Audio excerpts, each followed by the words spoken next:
Rams, Seahawks. Who wins? What's the score?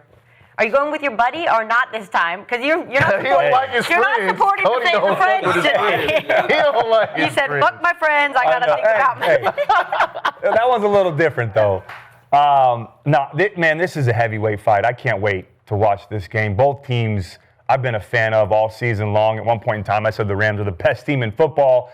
Now Seattle's defense is playing really good, too. So I think it's going to be a close game, but I'm going with Seattle. In this one, I think they get the win at home, and the main reason is because of that defense. This defense under Mike McDonald is so good. I went back and watched some of the film. The Broncos defense is ranked higher than the Seattle defense? You said what? The Broncos defense is ranked higher than Seattle's defense? Yeah, well, we just talked about the Broncos. I'm talking about Seattle right now and what they've been able to do. The same credit. The last 3 games, though, they're giving up 9 points per game. So you could Let them hate, Kenzie. Let them hate. I'm not hating. I even said last segment that Denver has a great defense. This is what New England needs to do against them to win. Mm-hmm. But now we're talking about Seattle. We're talking about Sam Darnold and Mike McDonald. But, that defense, the scheme is just so good. I went back and watched some of the tape again today. I mean, third down, good luck. You tell me who's pressuring. You tell me where you're sending protection. And then you send it left, and you think you're all good, and then they bring something from the right, and they get hits on the quarterback. But also, they have talent on that roster from top to bottom on the defensive side of the ball. So it elevates that scheme even more.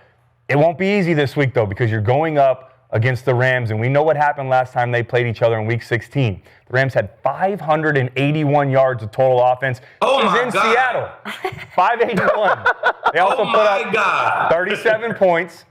Matt Stafford threw for 457, 3 touchdowns, 89 QBR, and Puka Nacua went absolutely crazy. He had 12 catches, 225 yards, and 2 touchdowns. That can't happen again, and I don't think it'll happen again because these last 3 games, like I mentioned, they're only giving up 9 points per game. They're playing with a lot of confidence. I can't wait, though, to watch that chess match between Sean McVay and Mike McDonald. It's going to be a lot of fun to watch. One thing they can't do, though, with Puka this game is you can't give him those free releases, and you can't just play a 2-shell and let him attack the middle of the field. You've got to jam him at the line of scrimmage, and you can't allow him to. I would like to see him too. But that's not what they do. I know, but they would have. I think this game, though, Akeem, learning from the last one, they've got to play a little bit more man-to-man and trust those corners on the outside. You want them to do it totally opposite of what you just went back on film and said was so good. Not totally opposite. I want them to make slight adjustments if they start getting hurt by Puka Nacua in this game over the middle of the field. Start playing a little robber. If they play single high and they come up and press Puka Nacua, that's totally different because that is not. I know, but they have talent on the roster to do that. It's called in-game. So you're telling me if they're like, all right, this is what we do. Last game we played them, he went for 225 and 2 touchdowns. They start attacking the middle of the field with the benders and the in-cuts. We're not going to make adjustments. They think Mike McDonald's going to sit there and you just said you went and watched the film and it was like this scheme. It's great. This scheme. And I talked about. Why would I change that? But there's 2 parts to that.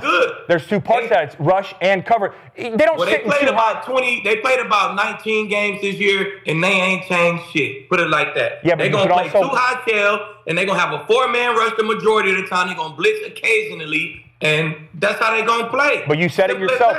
The scheme is great, yes, but you also can make adjustments in game if you're getting hurt by the same player over and over like they did last time. Anyways, I think they will make some adjustments, but what Sean McVay does a good job of those C-gap inserts, and they'll move guys around. And then offensively, Kenneth Walker has to step up again with Zach Charbonnet out. I think he will. He's coming off of the game of his life. He went for 116 and 3 rushing touchdowns. And their coordinator, Clint Kubiak, said, we're putting this game on Ken. He calls him Kenneth Walker. He is going to have a heavier workload this game, but we trust in him. He knows that the team is going to be on his back, and I think he gets the job done running the football. And then Sam Darnold, man. Sam Darnold has to play great. But for me, great means just keep doing what you're doing. I don't need you necessarily to come out and throw for 303 touchdowns. You showed that you can go win a game with your arm against the Rams in Week 16, struggled early on, but made big-time throw after big-time throw towards the end. But the last 3 games, Skip, 150 and 1 touchdown. Got the win against the Panthers. Last 2 times against the 49ers. Don't turn the ball over. Make a big-time throw when it presents itself, like he did to JSN. A little play action, roll left, pressure in your face. I'm falling away through a dot in the back of the end zone. Just make a couple plays when you need to and lean on that defense. So I think that's what he does. It's going to be a great challenge, them going back and forth, though. But I have Seattle winning this game 20-17. 27. That's a low. I think it's going to be low. Like the first matchup. Yeah, I think it's going to be a little bit lower scoring game this time. EJ? Man, playoff football is simple, man. Run the ball, don't turn the ball over, and play defense. Right now, Seattle's defense with that front, Leonard Williams, the secondary, Kobe Bryant's back, brings some leadership and experience, some athleticism. I don't see Puka having the game he had when they gave up 500 yards. even with that 500-yard appearance, it's about holding them to 3 and not 7. And that's how they won that game. They went up and down the field, but they could not get in the end zone, right? Because the defense stepped up. Which game you talking about? The most recent game. You talking about the game the where Rams. they had 37. Yeah. Where they lost in overtime when they had 37. They would have had 53. If they would have had 53, they didn't hold them out the end zone. Yep. So what I'm saying is about red zone efficiency, right? Okay. They got to get to Matt Stafford. They didn't sack him not one time in the last 2 meetings. No. And I think they're coming. They're going to have to bring some pressures. You know, they can't just send that 4-man rush. But at the same time, they're going to have to protect on the back end. But protecting the football on Sam Darnold's side, throw for 200 yards. Have Kenneth Walker go crazy. I'm feeding him until he's full. Yeah. I'm going to give him the ball at least 25 times. You have to. I know the Rams, they played pretty stout against the Bears. They did. But even with all that, there was big plays out there against their secondary. I think Caleb threw in the coverage multiple times, and especially to end the game. If it wasn't for that, they would have got in field goal range and kicked the field goal to win. Even against the Carolina, Stafford threw a pick almost to end the game, and he got a second chance. I think those second chances are done with Seattle this time. You know, I don't think he gets a second chance and a second opportunity to win the ball game. Yeah. And for that reason, I think Walker's going to go crazy. I think JSN's going to have a big game. You can't count out their tight end, Barner, but the guy who has been their saving grace, Rashid Shaheed. Yeah, my God. Special teams. You have to be special. Yep. It's the outlier. Every time, it's the outlier. Even for us, Broncos, you got McMillan making plays, and then you got Marvin Mims. Those two guys. You have to have an outlier that puts you over the top when you're so evenly matched up. And Rashid is the guy for them. So I have the Seahawks winning this game at home, 12th man. It's going to be loud in there. Yep. Might be a little chilly, who knows, but 40 and cloudy. yeah, 35 to That feels 24. nice. 35 to 35 to 24. Okay. Ooh. Wow. So they All gonna right. come beat their ass for real. That's an ass whooping to me. But you're right. You're right. Yeah. You're right. But Shaheed is the game changer, and it's very simple to take him out the game. Just don't kick to him.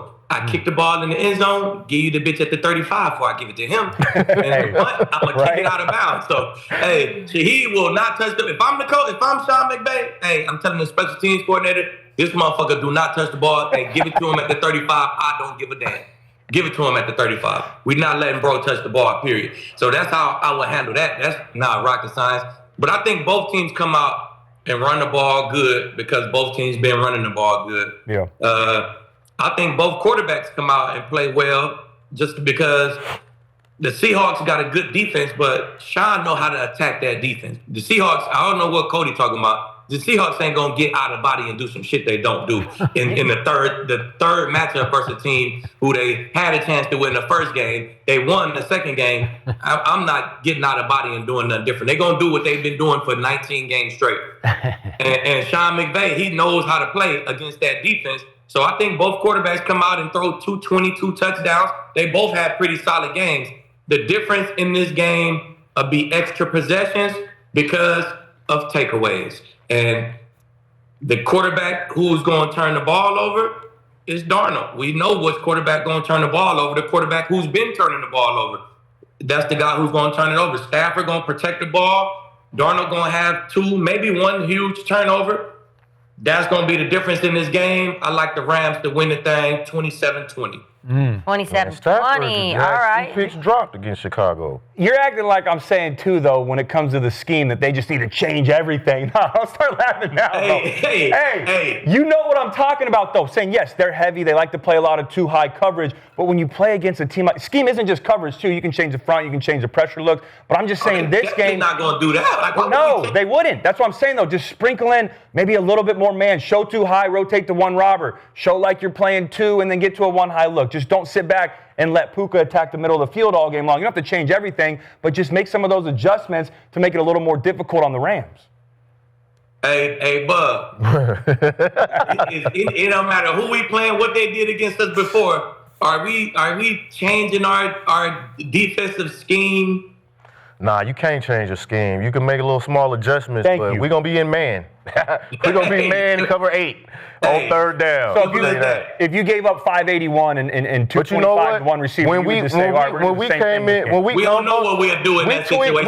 We added a little bit to the Patriots. We put a little, what we do? Tell them what we added. pepper. So instead of playing regular man, we had a little hook in that motherfucker. We put an extra guy on the inside and played outside leverage man. Okay, so that's an adjustment. That's what I'm saying. Just tiny little adjustments. But no, I think it's important. Whatever they do, they put hands on Puka early. Yep. Put hands on him. I don't care if it's still. Stay in your cover 2. We playing a jam 2. And ain't no 5 sync 2. Is on the line. They play cover 4. Yeah. Too high, 4. Sometimes some buzz. But and my middle run linebacker, motherfucker, you better get in between them hashes. Back up. You better get in them hashes. Hey, if they play cover 2, if you think the bang roster was open last game in that 4, play cover 2. They won't. I don't think they'll play a ton of 2. But McVay does a great job. He's going to kill them if they ain't cover 2. McVay will motion, though, Puka to get you off that press coverage. He'll put him on the inside, C-gap insert. Bro, I don't care where he goes. That's the thing with the Rams offense. Look, that's the thing with the Rams offense, bro. You can't press him. I know. He get tight. He get condensed. He got condensed receivers, condensed formations. He gonna motion them short motions. You're not gonna be able to press him. I agree. He know how to get you off the press, bro. He a genius. So you ain't gonna get no hands on. You gonna get hands on. Skip, break the tie. Insert is what do you got, Skip? I'm ready. I've been waiting. I woke up this morning waiting for you to talk about my man Sam. For once, I agree with my man Aqib Talib. Oh, Skip, you always agree with me, Skip. Yeah. Deep down in my heart of hearts, I always agree with you. I'm going Rams because it's real simple to me. In the 2 games against Seattle, Matt Stafford threw 5 touchdowns and 0 picks, and Sam Darnold threw 2 touchdowns to 6 interceptions in 2 games. And Seattle plays zone. They're a zone team. Yep. They're not going to change the way they play their zones. And Matt Stafford, in his career, has shredded zone defense. Yep. They're not your Denver Broncos that won the Super Bowl. They don't play man. I could be surprised, but I don't think they will. They won't. Matt Stafford can just shred them at Seattle because I saw him do it, and you just pointed out the numbers, and he threw for 457 yards. And in this game, Sam Darnold will reemerge as Sam Darnold because he can't game manage against the Rams because it's going to be higher scoring, where he will be called upon to make big-time throws in big-time championship game moments, and I do not think he's built to do that. I don't think he's capable of that. So, look, the Rams' defense is gettable. If this is the big picture on the Rams defense. Since their bye week, over the last 8 games, they've ranked 25th in points allowed. But I did see them go up to Caleb in the cold, and I know it was cold, but they did a number on Caleb, and they picked him 3 times because that was like a championship kind of defensive effort that you needed in that game at that moment against that nuclear weapon of a quarterback. So against Sam Darnold, they'll do it again. They'll get him a couple times. I don't doubt they'll strip sack him one other time. So I think he'll turn it over 3 times. And is Seattle's defense way better than the Rams? I can give you that. Especially at home, they'll be pretty good. Except Seattle has gone up and down the field on the Rams twice. Even the game at SoFi, if you look at their total yards for the 2 games, it's almost like 1,000 yards.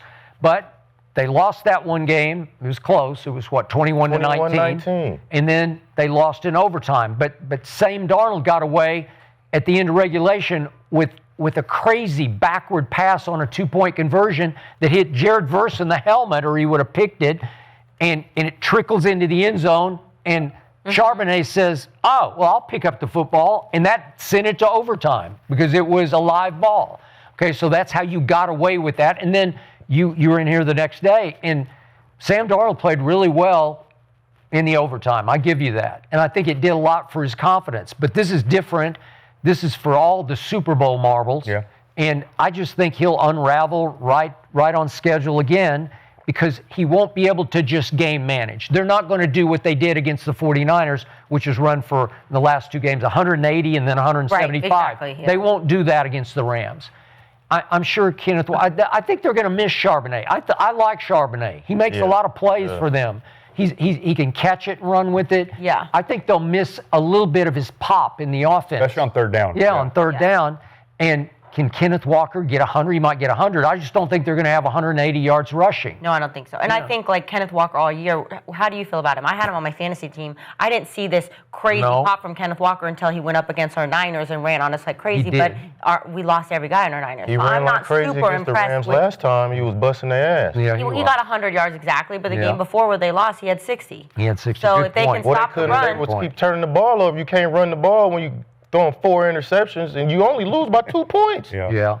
In SoFi. I would just be stopping that run as much as I can, force him downfield. The Bears did just run for 160 though. They did. They just couldn't run in short yardage because they were. And one of those was a big Caleb took off and ran. So I'll give you that. But they had some explosive. Right. plays. I was just saying that 160, Caleb had 50 of it or something. Yeah, he did have a big explosive play. Okay, I just want to point out that was it a Thursday night game at Seattle, the 38-37? Yes. Yep. The Rams were ahead 30-14 with 8 minutes left in the game. Yeah. And they blew that. And I don't think they're going to blow it this time because Sean McVay's better than that and Matt Stafford's better than that. If you give them that kind of a cushion, they will take that one home.